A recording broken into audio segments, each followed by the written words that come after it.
नमस्कार दोस्तों, मैं हूं हरी सिंह राजपूत और आप हैं मेरे साथ। परमाणु की संरचना कक्षा 9 विज्ञान की एनसीईआरटी का सार आपके सामने प्रस्तुत है। अगर आप साइंस गैलेक्सी चैनल पर पहली बार विजिट कर रहे हैं तो आप इसको सब्सक्राइब कर लीजिए, क्योंकि आपको पूरा एनसीईआरटी सार यहाँ देखने को मिलेगा। तो चलिए हम प्रश्न क्रमांक पहला देखते हैं। रदरफोर्ड का जन्म कब हुआ? तो देखिए, रदरफोर्ड का जन्म हुआ 1871। तो क्या भरेंगे? 1871। प्रश्न क्रमांक आपका दोस्तों अगला है कि ई रदरफोर्ड को नोबेल पुरस्कार कब और किस क्षेत्र में मिला? तो 1908 में मिला और नाभिक की खोज के लिए मिला। तो 1908 भरेंगे और फिर नाभिक की खोज भरेंगे।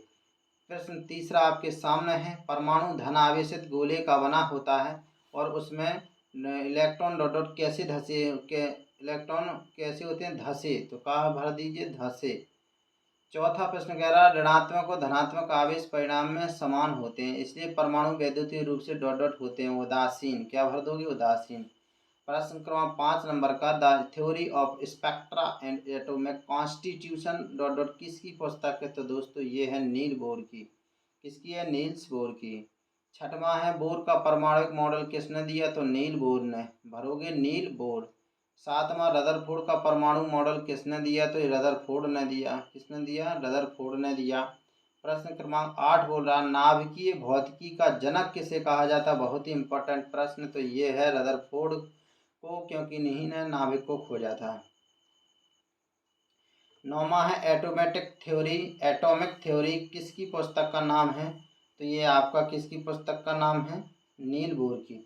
किसकी? नील बोर की। 10 नंबर रेडियो धर्मिता पर किसने अपना योगदान दिया? तो रदरफोर्ड ने दिया है। किसने दिया? रदरफोर्ड ने।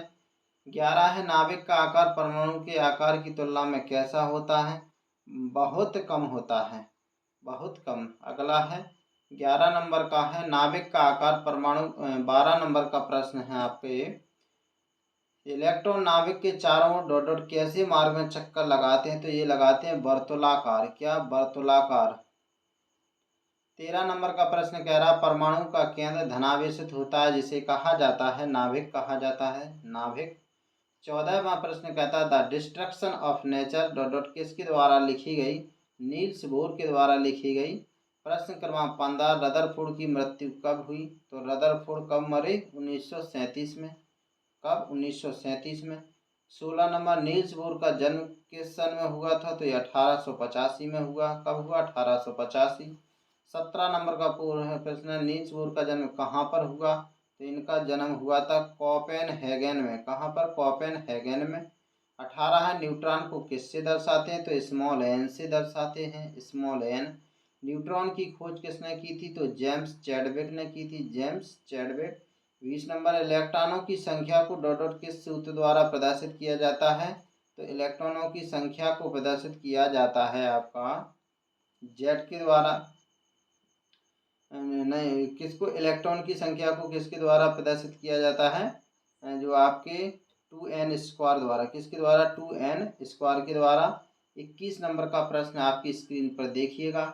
21 नंबर का इलेक्ट्रॉनों की संख्या को किस सूत्र द्वारा निकाला जाता है या दर्शाया जाता है? तो 2n स्क्वायर। 2n square. प्रश्न क्रमांक 21 नंबर का चलिए देखते हैं। ये आपका है कि सबसे बारीक कोश में इलेक्ट्रॉनों की अधिकतम संख्या कितनी हो सकती है दोस्तों? तो ओनली 8। 8 से ज़्यादा नहीं हो सकती है। 8 इलेक्ट्रॉन वाले सबसे बारीक कक्ष को डॉट डॉट क्या माना जाता है? उसको अष्टक माना जाता है और जो उत्कृष्ट गैसों में पाया जाता है। प्रश्न क्रमांक 23 नंबर है नील्स बोर की मृत्यु कब हुई? तो नील्स बोर कब मरते हैं? 1962 में। प्रश्न क्रमांक 24 नील्स बोर को नोबेल पुरस्कार किस सन में मिलता है? 1922 में मिलता है। कब मिलता है? 1922 में। मरते कब हैं? 1962 में। और नोबेल पुरस्कार 1922 में मिलता है।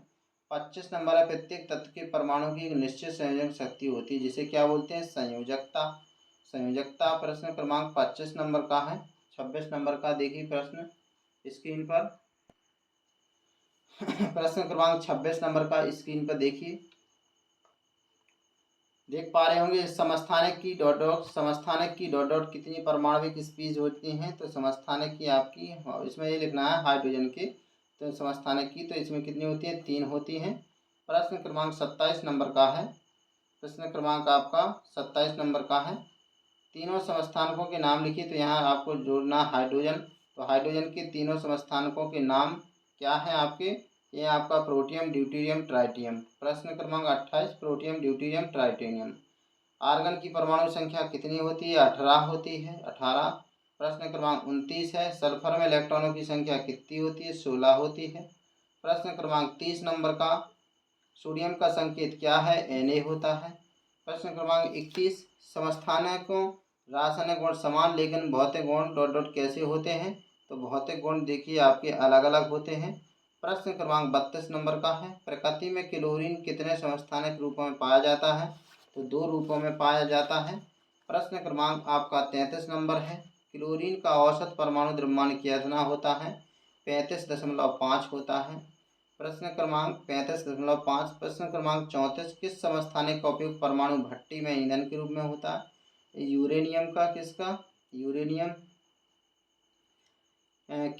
और आपका कैंसर के इलाज में उपचार में किस समस्थानिक का उपयोग होता है? तो कोबाल्ट का होता है। प्रश्न क्रमांक 36 नंबर का घेंघा के इलाज में किसके समस्थानिक का उपयोग होता है? आयोडीन का होता है। इलेक्ट्रॉन की खोज किसने की थी? जे थॉमसन ने की थी। प्रश्न क्रमांक 38 प्रोटॉन की खोज किसने की थी? गोल्डस्टीन ने की थी। प्रश्न क्रमांक 39 संयोजकता परमाणु की डॉट डॉट कैसी शक्ति है? ये आपकी संयोजन शक्ति है, संयोजन शक्ति। 40 नंबर का प्रश्न है परमाणु की द्रव्यमान संख्या केंद्रक में विद्यमान प्रोटॉन की संख्या की कैसी होती है? बराबर होती है, बराबर भरिए। 41 परमाणुओं के कक्षकों को डॉट डॉट क्या नाम दिए गए हैं? KLMN दिए गए हैं, KLMN। 42 समस्थानिक एक ही तत्व के परमाणु हैं जिनकी द्रव्यमान संख्या डॉट डॉट कैसी होती है? तो द्रव्यमान संख्या आपकी भिन्न भिन्न होती है।